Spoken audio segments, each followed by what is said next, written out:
All right, ready to dive deep.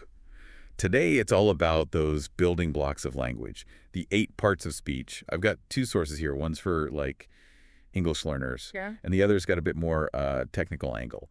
But we're going to pull out those aha moments, those bits where grammar suddenly makes sense. Yeah. It's not about like rote memorization. It's about seeing the logic, the elegance of how we put our thoughts together. Love that. Yay. So before we get into the nitty-gritty, what are these parts of speech anyway? One source put it really practically. If you want to be fluent in English, mastering grammar is key. Right. And the other one gets into the mechanics. They say it's about categorizing words based on what they do in a sentence. Everyone's got a job. Pretty cool when you think about it. So whether you're writing a killer email or just texting your friend, knowing this stuff makes you a better communicator. Totally. It's like having a blueprint. You can build anything with language. Let's get building then. First up, nouns. One source calls them the building blocks, which makes sense, right? People, places, things, nouns are everywhere. And both sources talk about, common versus proper nouns, like book is general, but The Lord of the Rings, that's specific. Capitalization matters. Oh, and one source had a great example for countable versus uncountable. Liquids. Can't have 3 waters, right? This just sounds wrong. It shows how language reflects how we categorize the world. Nouns, they're how we name things, make concepts real.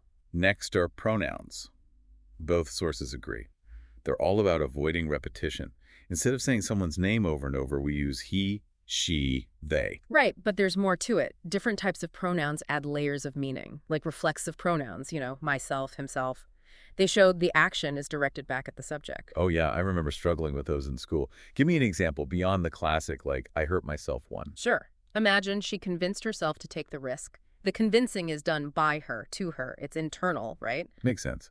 What about those relative pronouns, the ones that introduce extra clauses, like who or which? Oh, those are great for adding detail without making sentences clunky.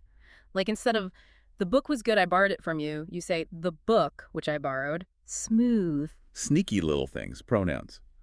Okay, let's move on to verbs. They're the action words, right? Jump, sing, dance. Yeah, that's the basic idea, but one source points out it's also about states of being. Even to be is a verb. It's about existing, even if you're not doing anything. Right, and something both sources emphasized is tense. Verbs change depending if we're talking past, present, future. Imagine trying to tell a story without tenses. You couldn't show what happened when. Yeah, like I play piano versus I played as a child versus I will play tomorrow. It changes the whole meaning. Exactly. And that's just the beginning. With verbs, they can be active or passive, different moods. We can do a whole deep dive just on those. Maybe we should, but for now, let's move on. Adjectives. These are the descriptive words, the ones that add color to language. One source said, imagine telling a story without adjectives. It'd be so flat. They make our descriptions rich and interesting. I love that. Like instead of he wore a suit, you say he wore a sharp navy blue suit with a silk tie. Suddenly you can picture it. Exactly. Adjectives turn bland statements into vivid pictures in the listener's mind. Okay, so we've got nouns, pronouns, verbs, adjectives. Now for adverbs, they usually have that "ly" at the end, right? Though one source did point out, not all of them do. And they both said adverbs mainly modify verbs, but they can also modify adjectives or even other adverbs. It's about how, when, where something happens. One source had this example. Hold the steering wheel firmly. That little word changes how you imagine the action, right? And they're great for those subtle shades of meaning. He walked quickly is just speed, but he walked impatiently. Now we get a sense of his mood. I can practically see him fidgeting. Adverbs add a whole other dimension. Exactly. And speaking of dimensions, now for prepositions. These can be tricky, but they're essential for showing relationships between words. One source kept it simple. They often tell us about position or time. The cat is under the table, or we'll meet after lunch. And the other one neatly broke them down as prepositions of time, place, movement, which, helps make it more concrete. So if prepositions are about relationships, would you say conjunctions are about connections? That's a great way to put it. Both sources define them as linking words or phrases, but they explain it a little differently. One went all out, talking coordinating, subordinating, even correlative conjunctions. Lots of examples for each. It was a lot to process. While the other one focused on just how they're used in sentences, which might be easier for someone just starting out with grammar. Makes sense. Different learners, different approaches. It's not one size fits all, huh? Right. And conjunctions are a good example of how, even within a part of speech, there's layers of complexity. It's not just a list to memorize. So they let us build more complex thoughts, sentences, showing cause and effect, contrasting ideas, adding info smoothly. Exactly. They're the glue that holds our sentences together, lets us express ourselves more clearly. Last but not least, we have interjections. The fun ones, these little bursts of emotion that add, like, personality to what we say. Both sources agree. They often stand apart from the regular grammar of the sentence. You could say the punctuation marks of spoken language. Right? Wow. Ouch. Eek. You can hear the feeling in those. One source had some great examples of how they're used in different situations, like, ugh, I hate traffic, or, wow, that movie was awesome. It's amazing how one word can convey so much emotion. They add so much color and energy to how we communicate, you know? And they're more than just extra words, they show our emotional state. Imagine if we couldn't use them, our language would be so bland. So there we have it. All 8 parts of speech Yeah. laid out for us, feeling more grammatically empowered. Hopefully, and here's where it gets really interesting, hopefully, and here's where it gets really interesting. Those 8 categories, they're just the start. Like, within each part of speech, there's so much more going on. Ooh, now you've got me curious. What else is hiding under the surface? Well, for instance, verbs have different moods. It's about the speaker's attitude, their intention, and then there's these things called determiners. They add nuance to nouns. Oh, determiners. I saw those mentioned, but we didn't really go into them. What are those all about? So one source explained them as, like, signposts.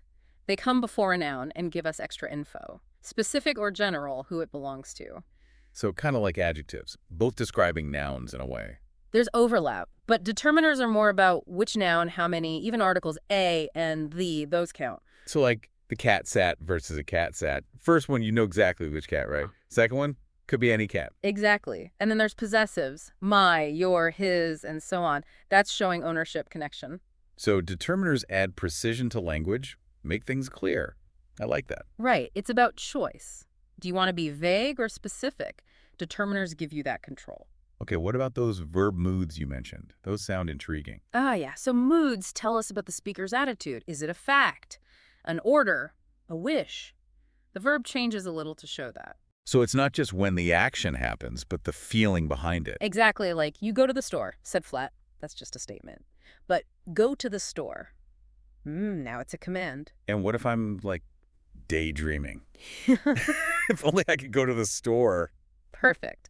That's the subjunctive, mood, wishing, hypothetical stuff. See how the verb changed a little? Okay, my mind is officially blown. Never realized there was so much depth to verbs. Right, and that's what makes grammar cool. It's a system we all use, but understanding the nuts and bolts can make you such a better communicator. So we've got determiners, moods. What other hidden gems did those sources give us? Well, one went into more detail about the different pronoun types. Remember reflexive ones, myself, yourself. Yeah, those always trip me up. Something about subject and object being the same. Right, they're used when the action of the verb is done to the subject. I taught myself guitar. The teaching's done by me, to me. Okay, that actually helps. And what about those relative pronouns, the ones that add those extra clauses?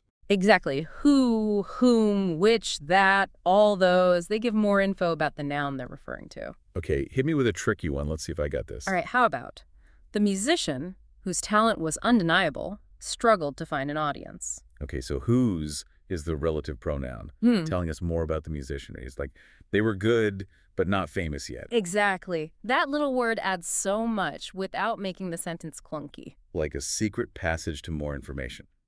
So reflexive, relative. Anything else about pronouns or moving on? One source also talked about indefinite pronouns. They're interesting because they don't point to a specific person or thing. Like someone, anyone, nobody, all those. Exactly. Good for general amounts, unknown individuals. No. So instead of I saw a person walking, it's I saw someone walking. Same meaning, but shorter. Precisely. And little grammar tip. Those indefinite pronouns can be singular or plural. Got to watch out for subject-verb agreement. Ah, good point. Like everybody's happy versus many people are happy. The verbs got to match. Exactly. Even though they're indefinite, they still play by the rules. I'm seeing the bigger picture here. Every part of speech has these layers, and it's mastering those that makes you a better communicator. Couldn't have said it better myself. It's not about sounding smart, it's about getting your meaning across clearly. So determiners, moods, all sorts of pronouns. Ready for the final part of speech? Or are there even more surprises? Well, before we get to interjections, both sources talked about something that's often forgotten when we talk about parts of speech. Ooh, suspense. What is it? Don't leave me hanging. What if I told you a word isn't always a noun or a verb? It can be different parts of speech depending on the sentence. Wait, hold on. So a word can, like, change its identity Hmm. depending on the context. Exactly. It's about how the word's functioning, what role it's playing. Okay, I need an example here, Stat. Hit me with your best shot. All right, think of the word light. In the sun emits light, it's a noun, the thing being emitted. But in I need to light a candle, now it's the action, the verb. Whoa. So knowing the definitions isn't enough. You got to analyze how the word's working. This is deep stuff. And it's what makes language so cool. It's flexible, nuanced, it can surprise you. Hit me with another one. I'm getting into this detective mode. How about this? I keep a journal. Journal is the book, right? But if I say I journal every night, now it's the activity. Same word, totally different job. It's like words are actors, playing different roles depending on the script. That's a fantastic analogy, and once you see language like this, you'll never look at words the same way again. So it's not just memorizing, it's being curious, figuring out how each word contributes to the meaning. Love it. Exactly. And the more you practice, the better you get at expressing yourself and understanding the subtleties of what others are saying. All right, I'm officially hooked on grammar. Who knew it could be so fascinating? I know, right? It's like a puzzle, but once you start solving it, it's so satisfying. So, ready for that last part of speech now. Those interjections we talked about. Yes. Let's wrap things up with those little bursts of emotion. Bring on the exclamation points. All right, let's do it. Interjections, pure emotion.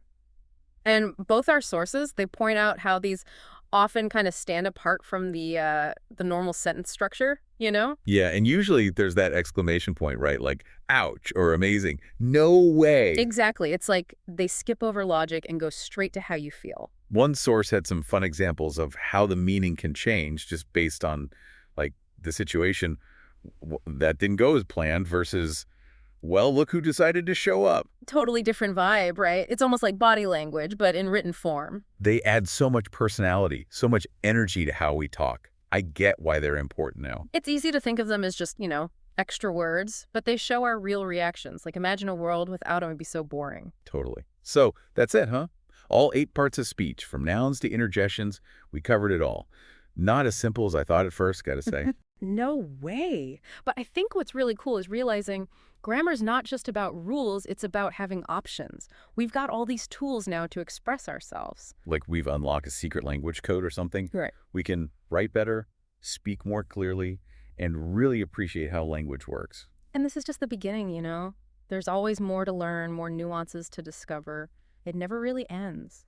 So for everyone listening out there, I bet you're starting to see these parts of speech everywhere now, right? Like they're the pieces that make up how we communicate. And as you keep learning, don't be afraid to play around, bend the rules a bit, find your own style. That's what makes language fun. Because at the end of the day, it's all about connecting with each other, sharing our thoughts and feelings.